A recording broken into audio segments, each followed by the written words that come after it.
body bold and see. You're nasty, you're dirty, take it away. You're terrible, you're awful, take it away. I thought I heard him say,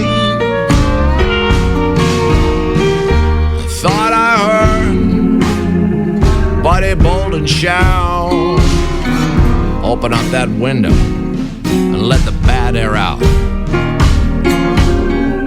Open up that window, let that stinking air out.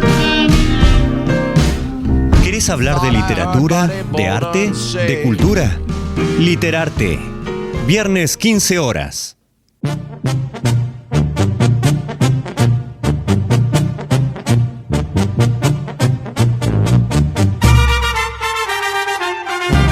Feliz viernes a todos, bienvenidos a este espacio que hemos llamado Literarte. Todos los viernes a partir de las 15 nos van a encontrar en este espacio radial donde tomamos lecturas, literatura, arte en sí.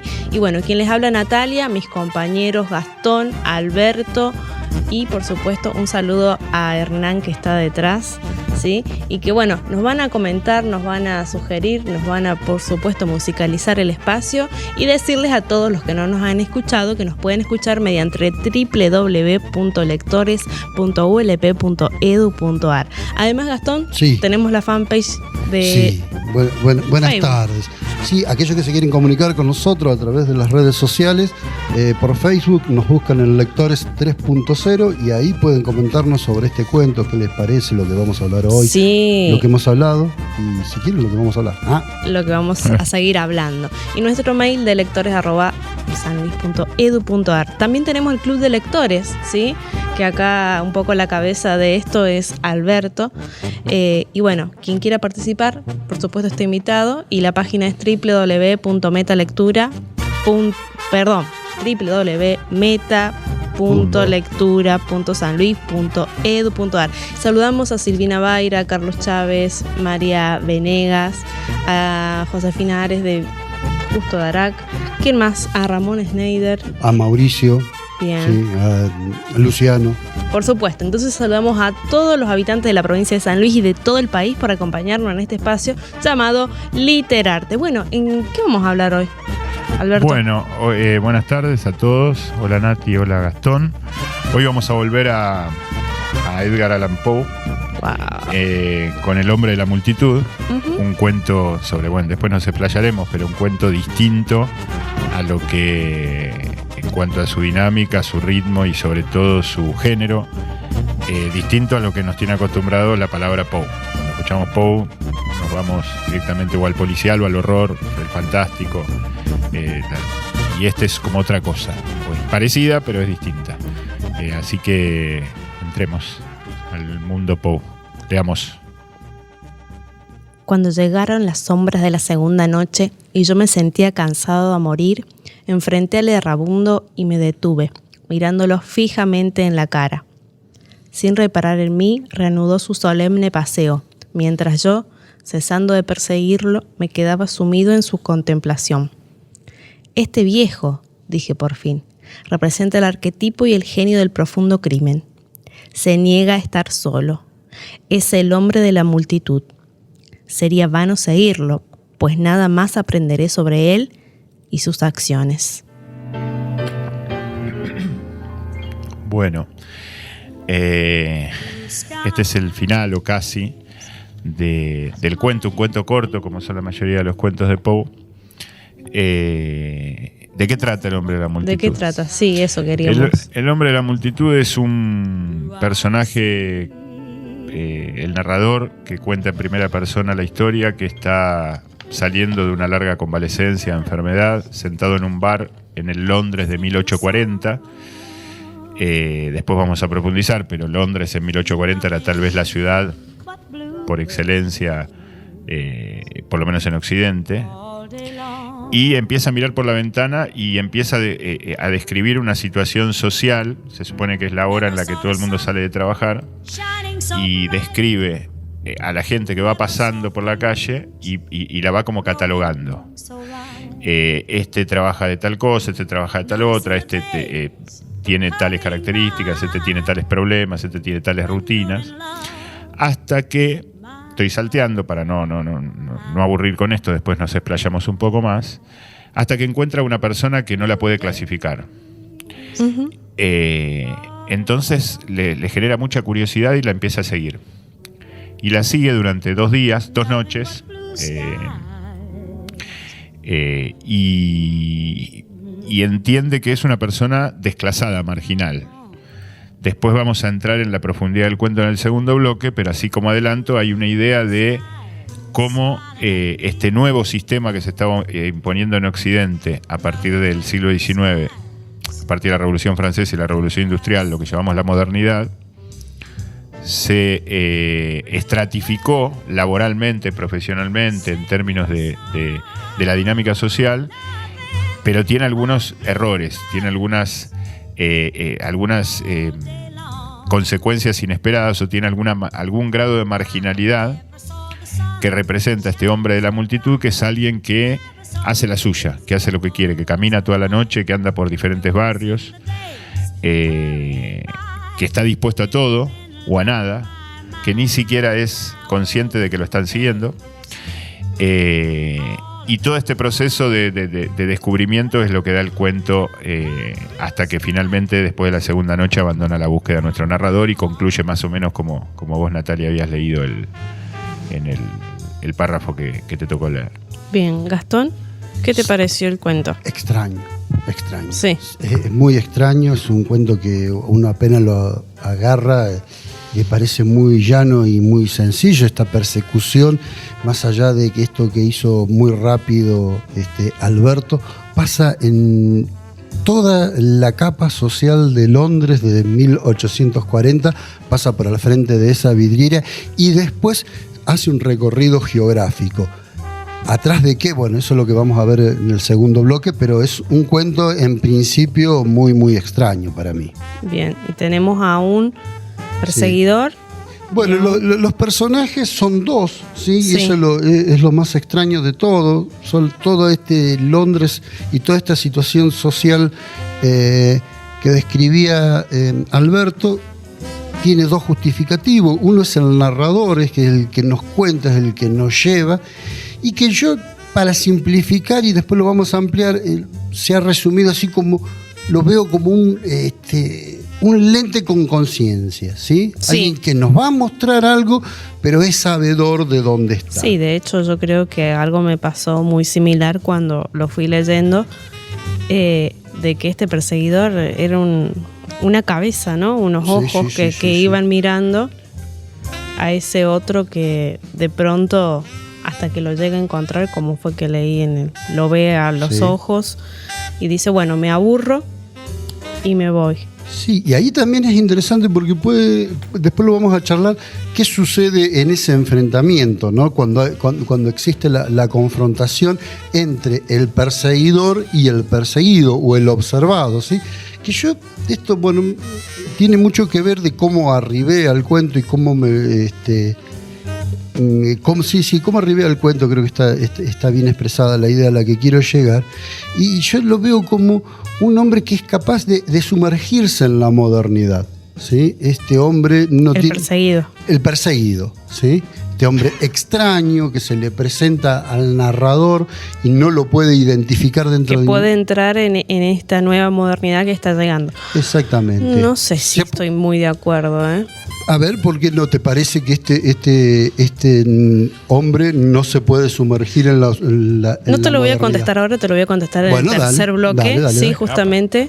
Dale. Porque al leer el cuento se me vino una película que vi hace muy poquito, y bueno, creo que en esto de seguir caminando y entrando de un lado a otro, me parece que no sé si está muy cómodo con esta modernidad, desconocido. No sé si es cómodo, pero tiene la capacidad. Digo, después vamos a hablar, porque es un punto que me interesa, sobre la modernidad, ¿sí? Bueno, Alberto.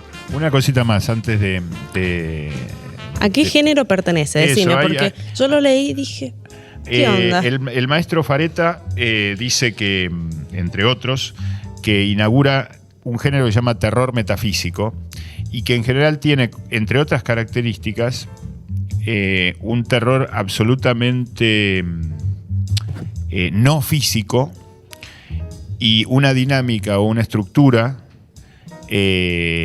no narrativa convencional. Es decir, no es que se plantea un conflicto determinado, se plantea un desarrollo para solucionar ese conflicto y se produce un desenlace. La famosa introducción, nudo, desenlace, no está planteado de este modo en este cuento. Inaugura un género que después Pablo va a seguir en otros cuentos y que va a ser muy común en la novela del siglo XX y sobre todo en la narrativa corta, en los relatos de muchos autores. Es decir, hay el cuento despegado de su carácter, vamos a decir, dramático en términos teatrales. Es decir, el teatro, desde Aristóteles a Poe, tiene una estructura determinada, tiene un comienzo, tiene los actos, tiene como la famosa curva que tiene que cumplir, y acá hay como una narrativa pareja, donde en verdad no hay más que ese suspenso de cada esquina, de cada paso, de acercarse, es decir, no hay un... De hecho, el final que leímos es el abandono de una búsqueda, no el logro del objetivo de esa búsqueda. No, me aburrí y me voy. Claro, abandono. Eso es lo que sentí. Abandono, no solución. En general, la solución del conflicto. En realidad, la narración clásica plantea un conflicto y el conflicto se soluciona o no se soluciona, pero se cierra. Es decir, el personaje mata al malo o el malo lo mata al personaje. Pero acá es como que antes de la lucha, cuando se está por plantear la lucha, uno de los luchadores, el luchador principal, que sería el hombre de la multitud, ni registra al oponente, se da media vuelta y sigue, y el protagonista, entre comillas, que sería el narrador, abandona la búsqueda, está cansado, sabe que no va a encontrar nada nuevo. Digo esto para que aquellos que no lo han leído, en Metalectores fue uno de los cuentos en los cuales hablamos mucho en el Club de Lectores porque estuvo hace pocas semanas en... ¿Y qué creían los lectores? Contanos un poco porque llamó la atención con respecto a este Poe distinto, porque uno escucha el nombre de Poe y espera sangre, espera muerte, espera venganza, espera emparedamiento, entierros prematuros o corazones que laten más allá de la muerte. Y acá se encontró con algo realista, en un tono realista, inclusive hasta algo como de extramuros, algo marginal, como una historia suburbana, sin la dinámica del terror, ni siquiera sin la dinámica de la narrativa convencional de la estructura famosa de presentación, nudo, desenlace. Bien. Creo que el secreto está por ahí en ubicar a dónde está el terror, ¿sí? A dónde está el terror en esa sociedad. Pero después lo vamos a hablar en el segundo bloque. Dale. Bueno, entonces les decimos a todos los oyentes, gracias por los mensajitos que ya fueron llegando, que estén atentos al Facebook, a la fanpage de Lectores, que le den me gusta, porque ahí están las consignas para poder también sortear los libros, ¿sí? Y participar de las consignas que todos los viernes vamos sumando a nuestro espacio de Literarte. Nos seguimos escuchando en www.lectores.ulp.edu.ar y nos vamos a la pausa con la mejor música de Hernán El Pola Tarasconi. Volvemos. Vamos.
La reflexión, el arte, el cine y la música alrededor de la literatura.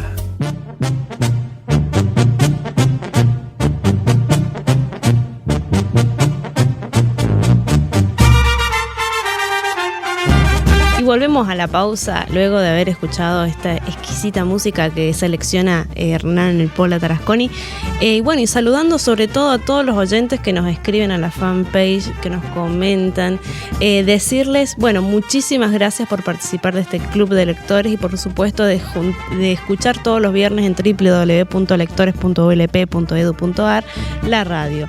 Ellos son Carlos Chávez, Lorena Hoffman, Adriana Morales, Laura Lozano, Silvina Baira del sur de la provincia, Eliana Torres, Ricardo de Lucia, Elena Romero, Ana María Garay, Bárbara Orduña, Gustavo Padilla, Carolina Tello y tantos otros que comparten diariamente sus opiniones, las dudas, sugerencias de títulos, por supuesto, como lo ha hecho Carlos Chávez en alguna oportunidad. Y seguimos con más programa, con más Literarte y por supuesto decirles que vamos a ir contestando cada uno de los mensajes en la medida que vamos manejando el programa y vamos terminando el programa también, ¿no? Nos sumergimos, nos metemos en lo hondo, ¿les parece? Sí, ¿quién empieza? Cualquiera, creo que hoy estamos un poco desconcertados porque lo hemos visto de este cuento que es tan sencillo, lo hemos visto desde distintos puntos de vista y a ver cómo nos vamos acomodando y cómo vamos coordinando nuestras visiones para que sea todo una unidad, que sale del mismo lugar, ¿no? Bien. Cuéntenme quién es este hombre que mira, ¿no? Que piensa y que va clasificando a la sociedad, que va encontrando a cada una de las personas que él va observando en las calles. Este hombre, el narrador, es Poe, es el artista, ¿no? Es la persona que tiene en esta sociedad moderna ya iniciada la posibilidad de pararse tras un vidrio o sentarse tras un vidrio, es indistinto, y poder mirar. Y en ese mirar describir y dar una especie de testimonio de la época en la que está viviendo. Hay una identificación muy grande. No es el primero ni el único, por supuesto, cuento que Poe escribe en primera persona, pero acá hay una clara identificación de la mirada de Poe como artista, más allá de como persona. Es decir, es un artista que está describiendo una realidad, un poco lo que vos decías, el tema de la cámara y eso que pueden desarrollarlo. Que hablábamos con Natalia en la reunión anterior. El personaje es un personaje que entra en una especie de laberinto. Hay una cuestión mítica que es la famosa prueba del laberinto que él tiene que pasar para descubrir eso que descubre al final, que le hace abandonar la búsqueda. Es decir, primero hay una intriga y él se mete por determinados lugares que en una persecución que nunca termina, porque pasa por los mismos lugares, va a los barrios bajos, vuelve a los otros barrios, se encuentra de vuelta en la puerta del hotel famoso donde estaba tomando algo cuando empezó a describir toda la situación social, y finalmente entiende que no tiene sentido seguir la búsqueda porque se encuentra con este personaje del que vamos a profundizar ahora. Pero el narrador es Poe, o una especie de alter ego en donde más como artista que como persona está asumiendo la responsabilidad del lugar que le tocó como época, ¿no? Poe es uno de los grandes escritores, artistas que asumió la época que le tocó vivir y de una manera muy cruda y una época muy complicada, hasta el paso de una época clásica o semiclásica, monárquica, qué sé yo, etcétera, a esta época liberal, democrática, moderna, llamémosla como queramos. ¿Qué es lo que le llamó la atención a este narrador para perseguir a esta persona en particular, no? Y lo inclasificable. Al no poderlo encajar, ¿sí? Claro. Dentro de los distintos extractos que él podía ver de la sociedad moderna, dentro de esa muchedumbre tan homogénea, este era un individuo. No estaba dentro de las categorías que él había observado. Y su expresión, a pesar de ser inexpresivo, cuando lograba fijarse en él, como que iba mutando. A pesar de ser un hombre, era muchos a la vez. Y eso le llamó la atención. Cuando comienza el relato, que hace esta famosa introducción de fin de época que hablábamos ayer cuando preparábamos el programa, y dice, está ahí sentado en Londres, en el café de, bueno, para no ponerle un nombre, no da época, pero bueno, estimamos alrededor de 1840, al final del segundo párrafo dice: terminé por despreocuparme de lo que ocurría adentro y me absorbí en la contemplación de la escena exterior. Esta idea de escena, más allá que hoy nos llama la atención el nombre como aspecto cinematográfico, del cual vamos a hablar en el tercer bloque, Sí. es la idea de marco, ventana como marco, vidrio como transparencia, y él como un contemplador de esa realidad, y que de ahí en adelante, desde el párrafo siguiente hasta el final del cuento, va a describir eso que ve. Sí, de esa obra que yo por ahí les decía ayer y que después anteriormente lo había dicho Gastón con la obra de arte que parecía, no sé si vos habías dicho que él era la pintura. Yo lo veía como una sucesión de cuadros. Me gustó más lo tuyo de una película, pero no sé por qué a mí se me vino como una... Sí sé por qué se me vino como una sucesión de cuadros. Es por el tema del observador y el punto de vista del observador.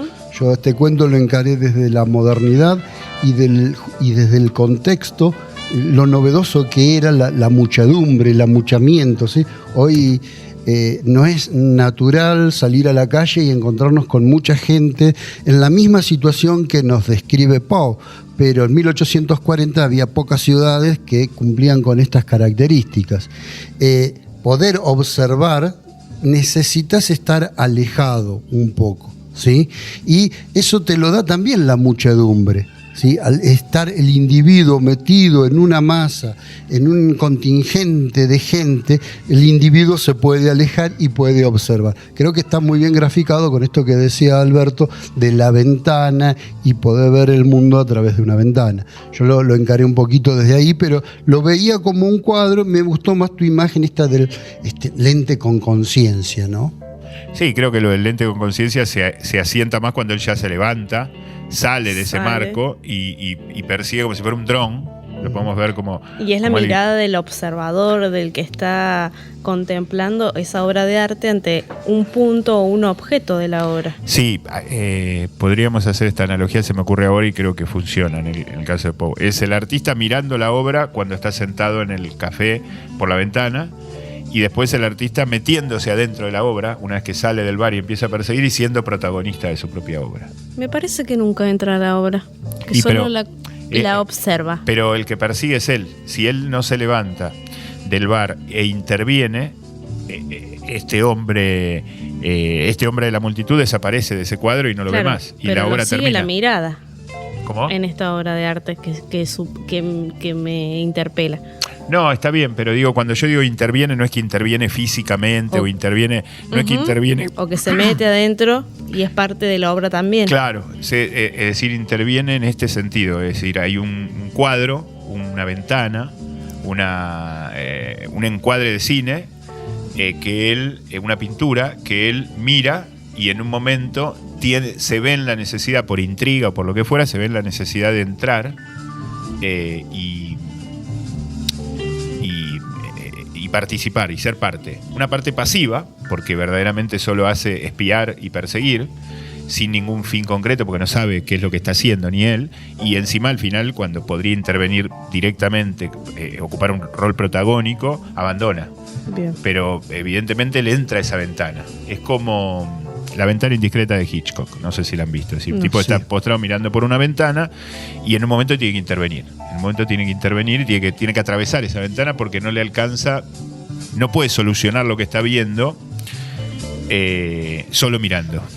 y es muy terrible lo que está viendo, o es muy necesario, o la intriga, o la curiosidad, o la obra de bien, o lo que fuera, lo motiva a meterse. Entonces, yo creo que bueno, ahí hay una pregunta también que a mí me motivó para seguir leyendo, ¿no? Porque el personaje nos dice al principio de que estuvo convaleciente y de que estuvo enfermo, sí. Pero que en ese momento se sentía mejor. Cuando sale a la calle, cuando se compenetra con la muchedumbre, cuando se mezcla con la muchedumbre, el clima cambia y empieza a llover, ¿sí? ¿Qué es lo que motiva a ese personaje para seguir adelante, para seguir persiguiendo a un hombre bajo la lluvia y poner en riesgo su vida? ¿Sí? Tal vez acá haya un conflicto del individuo en esta decisión que toma de decir, estoy enfermo y asimismo corro riesgo por una curiosidad. Tal vez hay una aventura dentro de la modernidad. No sé si dentro de la modernidad, creo que son dos temas. Uno es el tema de describir a este hombre particular, que es lo que le interesa al autor, pero hay algo... O hablar sobre la modernidad, le interesa al autor. Le interesa las dos cosas, hablar sobre la modernidad y después otra cosa que me parece muy importante. El arte se ocupa de lo particular, no se ocupa de lo general. El arte no hace sociología. El arte parte de lo particular para llegar a lo general. Entonces él tiene que individualizar algo. El artista, cuando va a analizar algo, o se va a meter en un tema, lo tiene que ver particularmente. Es decir, cuando uno habla de la pobreza, cuenta la historia de un pobre, no cuenta la historia de la pobreza. Está bien, pero este cuento vos lo podés desmenuzar y estudiarlo agarrar una teoría sociológica y aplicarlo y va a encajar. No, eso sí, pero... al margen que el artista no lo haya pensado así. No, por ahí sí también lo pensó así, pero ese personaje curioso, sí, es la individualización que él necesita para entrar a hablar del tema de la modernidad. Sí. No podemos hablar de la modernidad en general. Es decir, a ver, las películas, los libros, las pinturas, las obras de teatro tratan sobre personas particulares y concretas. Es individual la mirada. No porque sea individualista, sino porque hay que concretizarla en algo. No podemos describir a 7 o a 25 o a 32.000 personas para decir que basta con uno, porque el arte es la parte por el todo. Entonces, para hablar de determinada característica hay que seguir a uno. Es como el cine. El cine no te cuenta la historia de 25 personas, te cuenta la historia de uno, o de dos, o de una pareja, o de un padre, o de un... Y con eso te está simbolizando a muchos que son como ese. No, jamás sería la intención del autor hablar de alguien que es tan particular que no hay nadie como él, porque no le sirve como metáfora, estaría como contando un caso aislado. Entonces me parece que el hecho de que el narrador individualice a alguien y lo siga, la curiosidad está motivada en el artista, que trata de buscar la parte por el todo, entonces busca uno. Porque debe haber otros hombres de la multitud, no hay uno solo. No es mayoría, claramente, porque si no sería un ser marginal. Pero si bien no es mayoría, hay un interés en individualizar, porque individualizando podemos metaforizar. Digamos. Si no nos quedamos en el tratado sociológico, que está, pero que no es lo único que está. No digo que no fue la intención de Poe, porque de hecho es muy minucioso, está 2 páginas describiéndolo. Sí, pero eso es lo normal, o el sentido común. Eso es lo que el sistema más o menos logró consolidar. Listo, ya se los describí, dejémoslo. Esto es así, está mal, está bien, ustedes juzgarán. Ahora me voy a ocupar de que no está dentro de este sistema. Pero de un individuo particular que no está dentro. Podría haber elegido un oficinista de los tantos que pasan al principio y seguir a ese. Bueno, pero ahí está el sentido de aventura, digamos. Claro. Y esto un poco riesgo, lo que hablábamos de Tununa, ¿no? ¿Qué riesgo hay en ser bancario? ¿Qué aventura hay en ser un bancario? Claro. ¿Y qué aventura hay en seguir los otros que tenía rotulado? En este personaje, que para mí, caprichosamente, podía representar la lucha del individuo, sí hay una aventura, porque él no lo puede encasillar dentro de los rasgos que la sociedad permitía en ese momento. Se me ocurre ahora una cita otra vez con el maestro Fareta, que ya lo nombré en el primer bloque. Fareta dice que la misión del narrador, a ver si me acuerdo bien, la misión del narrador es sacar a ese ser de su destino biológico y transformarlo en emblema de la especie. Esto es... A ver. Vamos. Salir de lo cotidiano y transformarse en héroe, vamos a exagerar, ¿no? Transformarse en algo que trascienda, que sirva para todos. Es decir, el hombre de la multitud podría haber sido contado como un caso y sería el destino biológico de ese hombre, de ese viejo raro que no tiene ni nombre, o podría ser un emblema de la especie. Y es un emblema de la especie. Hoy vemos muchos hombres de la multitud. De hecho, la multitud es multitud también, porque hay muchos solitarios, Claro. Solitarios que no pueden estar solos, está esta paradoja. Hombres que uno no sabe cómo pueden llegar a reaccionar, que se toman ciertas libertades, pero que el sistema de alguna manera los está persiguiendo y ellos no se dan cuenta que los está persiguiendo. Es decir, esto de ser emblema de la especie es esto de la parte por el todo, es la idea de que nos vamos a ocupar de un caso, un relato, un cuento, una novela, un libro, un poema, una obra de teatro, una película, una serie. Nos vamos a ocupar de un caso, pero ese caso tiene que representar a la especie, de alguna manera. No puede ser la especie como especie humana, ¿no? No es una cuestión de londinense, masculino, de tal edad, no. No, bueno, inclusive al final nos saca con este viejo. Cuando dice este viejo, hay una cosa de... Hay una característica ahí. Hasta ese momento no sabíamos que era un viejo. Hay que ver qué quiere decir viejo, ¿no? Sí, y bueno, desde dónde es viejo. eso hay que ubicarlo en la también. época. No, pero no importa. Sí importa. No, en distintas épocas las edades son diferentes. No, obviamente, por ahí viejo en ese momento era 40 años. Claro. Pero no importa, antes no lo había dicho, antes no le parecía y ahora lo dice como despectivamente. Hay un... En el texto que leyó Nati en el primer Hay que perseguir a alguien 2 días, digamos. Lo vas a ver despectivamente, que no va a ningún lado. Claro. Lo último que terminás diciendo. Pero hay una reacción más dramática que descriptiva. Claro. Más allá de la edad concreta, el DNI. Sí. ¿no? Sí. A mí me interesó esto que vos decías. Yo insisto sobre la muchedumbre y sobre el aislamiento que genera la muchedumbre. Me parece que el cuento marca mucho eso. Estamos todos juntos, estamos amuchados, estamos amontonados y asimismo estamos alienados, estamos aislados, ¿sí? Hay una soledad en el hombre de la urbe, ¿sí? Esta masa de gente, esta muchedumbre es solitaria en algún punto, ¿sí? Estamos todos juntos. Bueno, está la paradoja, la muchedumbre que va toda junta, que son todos iguales, en realidad es un grupo de solitarios y este hombre que está solo no puede estar solo, es decir, este hombre que es verdaderamente un solitario en cuanto a sus decisiones libertarias, de no prenderse, de no ir con el rebaño, nos dice Poe al final, casi en la anteúltima oración, es el hombre de la multitud, no puede estar solo.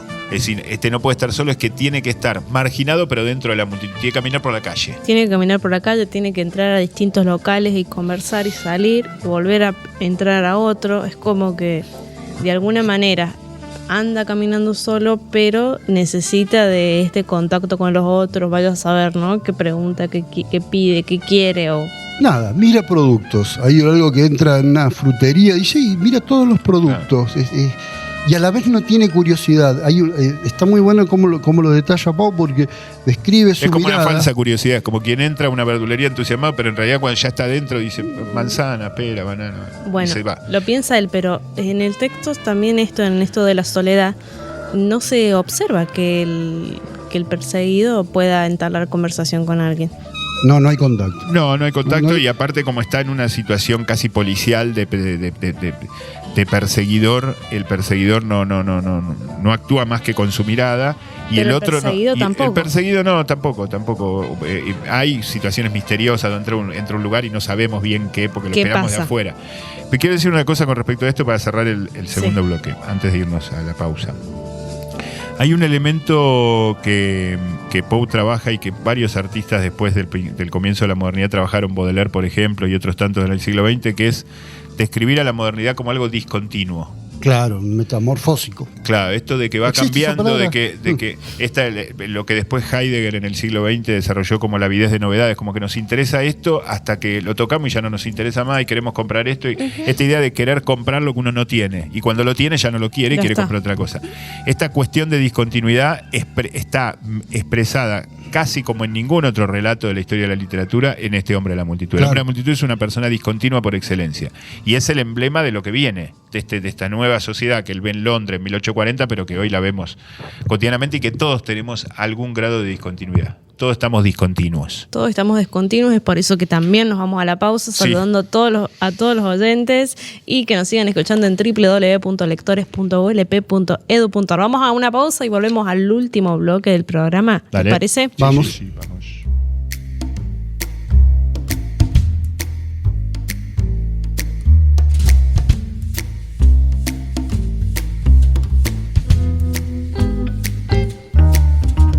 Never knew how much I love you.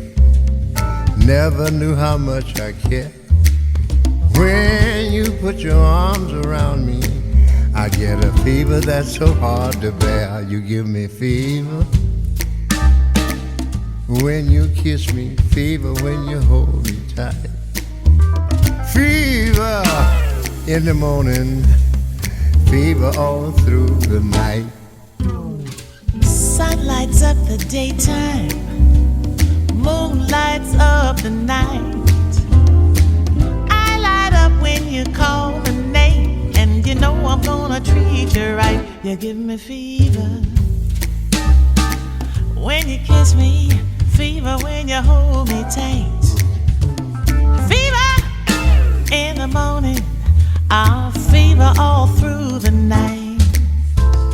Everybody's got the fever. That's just something that you should know. Fever isn't such a new thing. Fever started long ago. Yeah, yeah, yeah, yeah, yeah. Oh,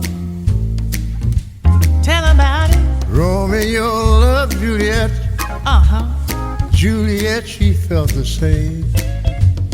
When he put his arms around her, he said, Julie, baby, you're my flame. I'll give it fever. Fever, fever, fever, yeah. When we kiss it, fever without flaming you. Oh, Fever, I'm a fire. Fever, yeah, I burn for truth. Acompáñanos en esta aventura de historias, libros y arte. Literarte.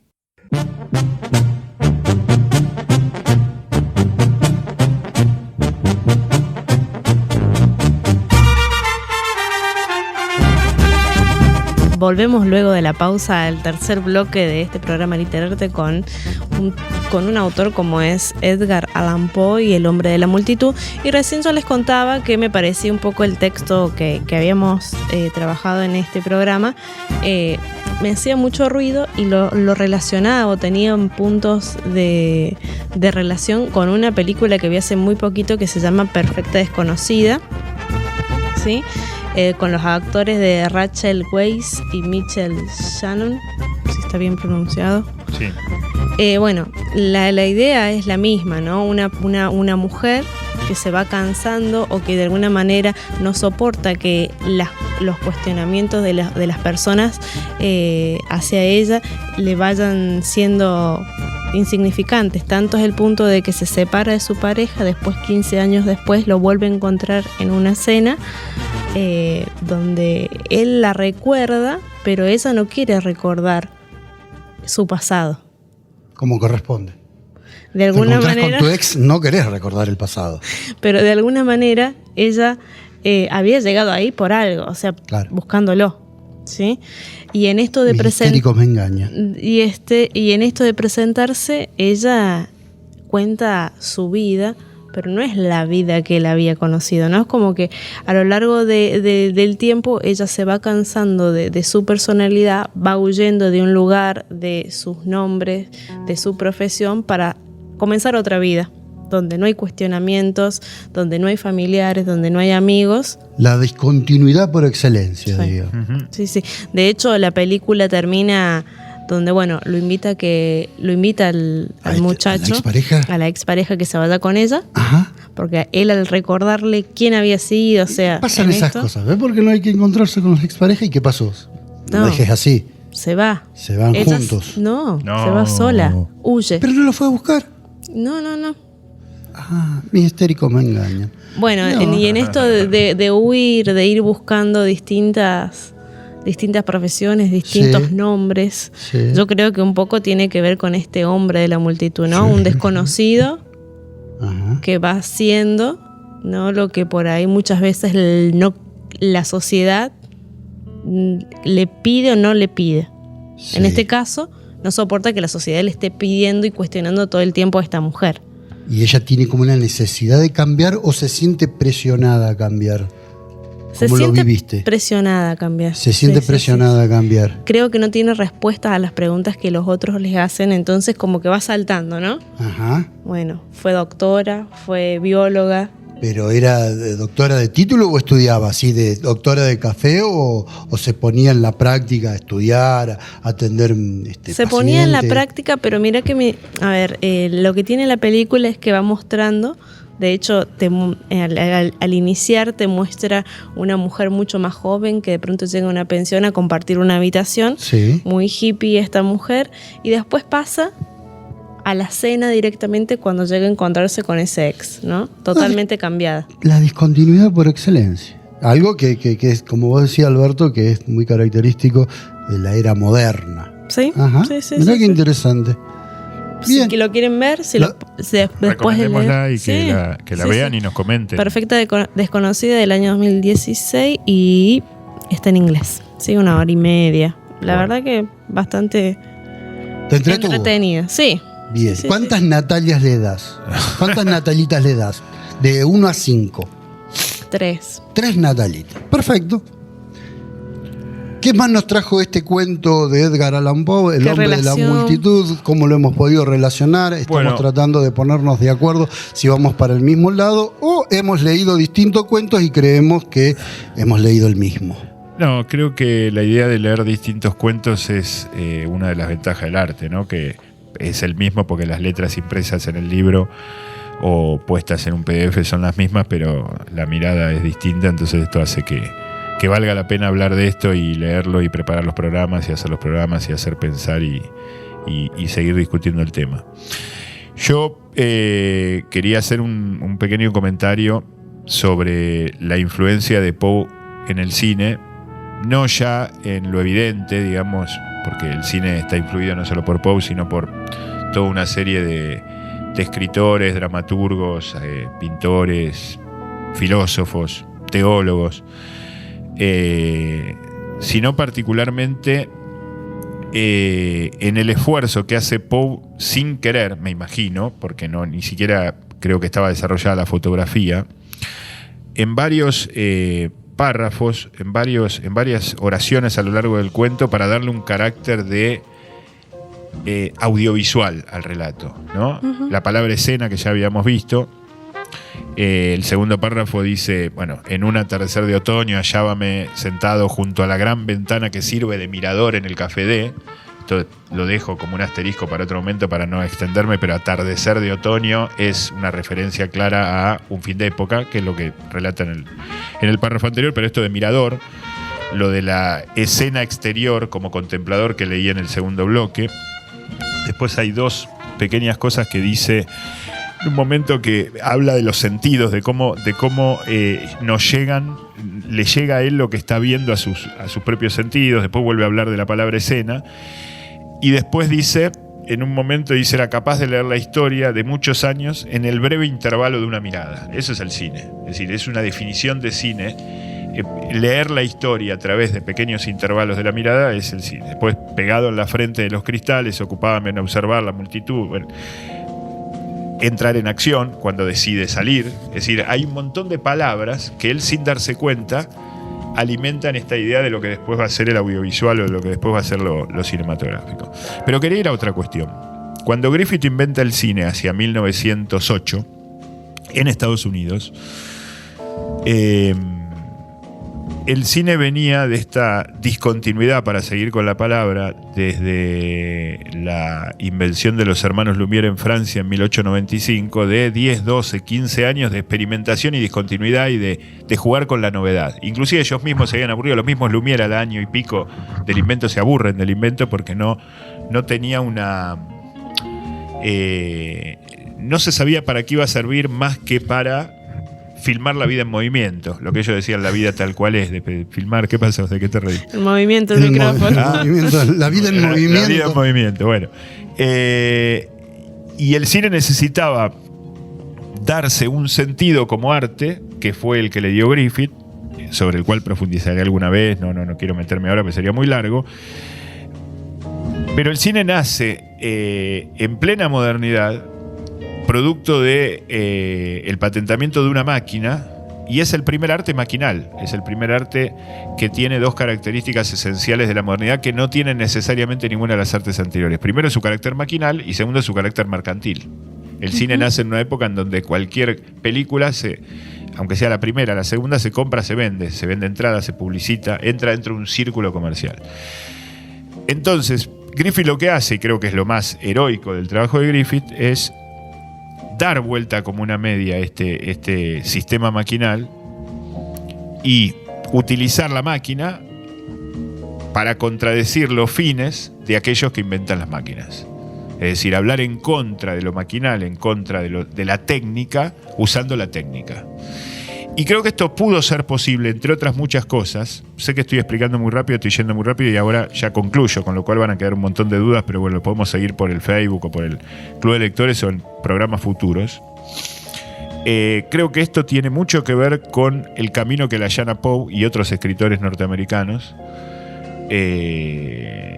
Whitman, Melville, Mark Twain, entre otros, de los cuales Griffith era lector, porque de alguna manera hay como una concepción del arte inicial de la modernidad en Estados Unidos, también en Europa, pero sobre todo en Estados Unidos, contra esa modernidad o alertándonos acerca de esa discontinuidad moderna que se venía en el momento en el que estaba comenzando.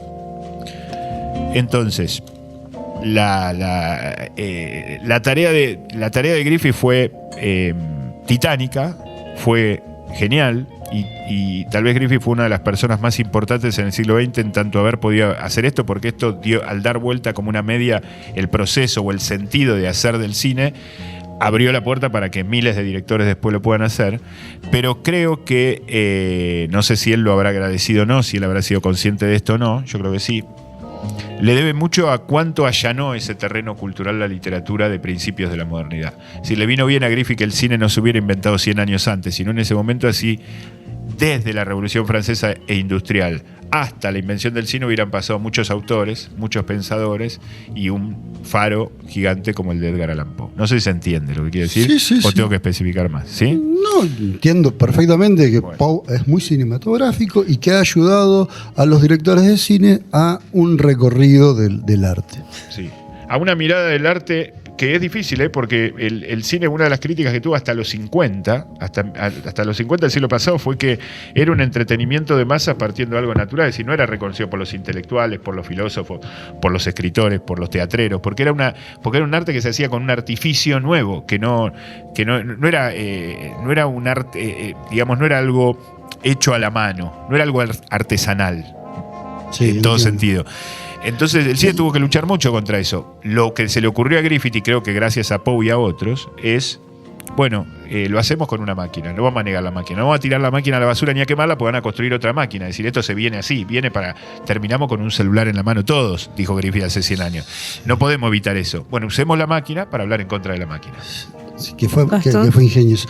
Yo seguí muy enganchado con el tema de la modernidad, con el tema de la muchedumbre, con el tema de las relaciones sociales dentro de la muchedumbre. ¿Y qué nos buscaste para y eso este me llevó a un pequeño libro que recomiendo que se llama El pintor de la vida moderna, que es de un escritor francés que se llama Baudelaire, al que Europa le debe la traducción de Edgar Allan Poe. ¿Sí? Fue quien llevó a Europa a Edgar Allan Poe.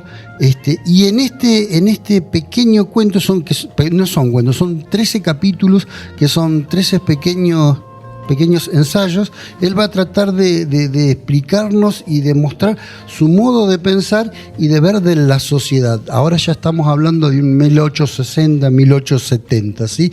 Y también va a tratar de explicarnos cuáles son sus términos sobre la modernidad. Y coincidiendo con Poe, por supuesto, con esto de lo transitorio y de lo fugitivo, y que tiene mucho que ver con esto del cuento que habíamos hablado, poniendo el acento en el observador. ¿sí? Para ser exacto, esto fue publicado en 1863. Y se llama, recordanos, por favor. El pintor de la vida moderna. Es muy chiquitito, ¿sí? Son 33 páginas, pero es muy interesante si queremos empezar a explicarnos cómo hemos llegado a construir la sociedad en la que estamos y cómo la vieron algunos pensadores, algunos literatos, en la época en la que se estaba generando, en la época en donde la muchedumbre era algo novedoso.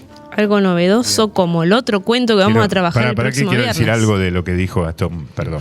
Yo sé que estamos muy largos hoy. El programa de hoy va a ser muy largo, pero va a estar bueno. Que se armen de paciencia. No, quiero decir dos cosas respecto a Baudelaire. Me encantó lo que dijo Gastón y me encantó sobre todo que traiga a Baudelaire esto de que Baudelaire hizo famoso a Poe y le debemos mucho porque fue el que lo tradujo al francés y el que lo promovió como el continuador más directo que tuvo y hasta en pensamiento y todos. Pero quería decir algo con respecto al tema de modernidad, esto que comentábamos ayer. La palabra modernidad la acuñó la acuñó Baudelaire a partir de leer, traducir a Poe y escribir su propia literatura hacia 1860 como algo negativo. Modernité, que después se tradujo como modernidad. Digo porque en general usamos el término de una manera negativa, pero parece como que tenemos que explicarlo.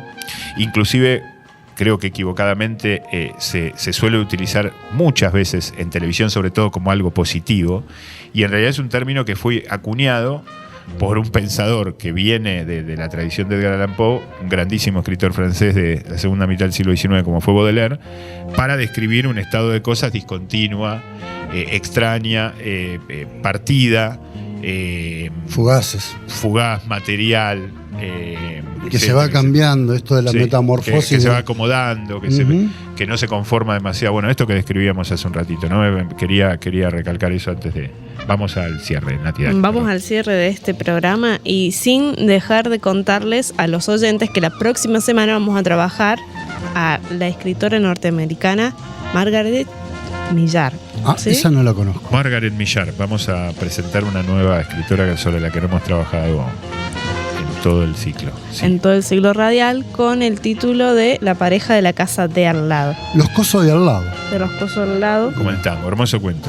Bueno, nos despedimos entonces. Buen fin de chicos, buen fin de todos los oyentes. Muchas gracias por todos los comentarios y todas las sugerencias. Y por supuesto ya vamos a estar publicando los ganadores de los libros. Nos escuchamos el próximo viernes. Bueno, nosotros nos vemos. www.lectores.ulp.edu.ar. Chau, buen fin de... Chau. Buen fin de semana.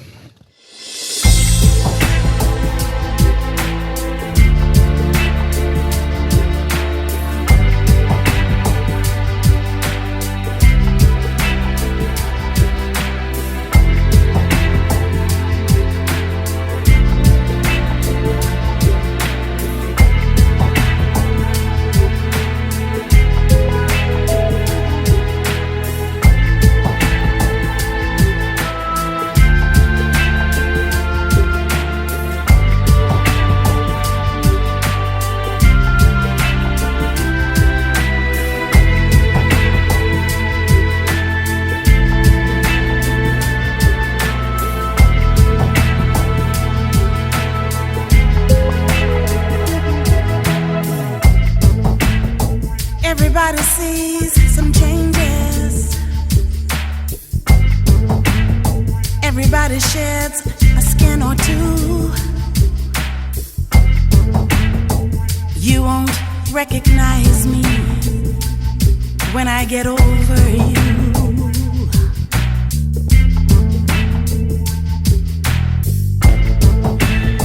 Unattended dreams will breathe life. All my wishes will come true, and there will be time for everything when I get over you.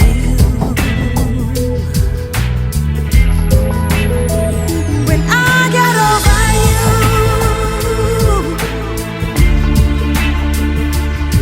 the sky will still be blue,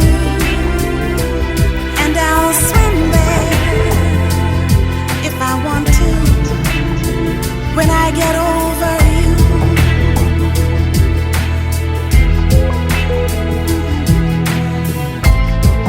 I'm setting free the monkey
There will be a moral to the story when I get over you.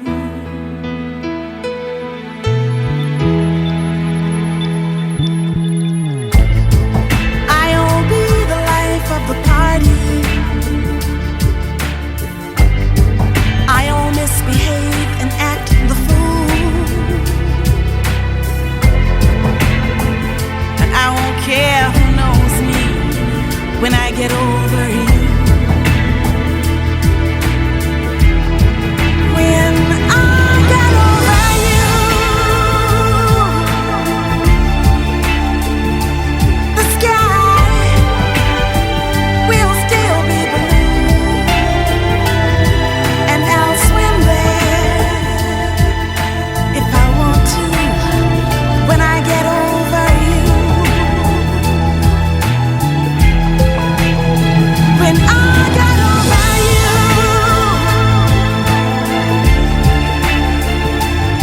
yeah, the skies will still be blue, and I'll swim there if I want to when I get over you. When I get over you,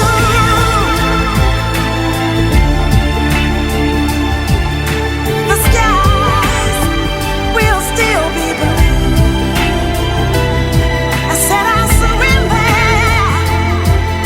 if I want to when I get over you.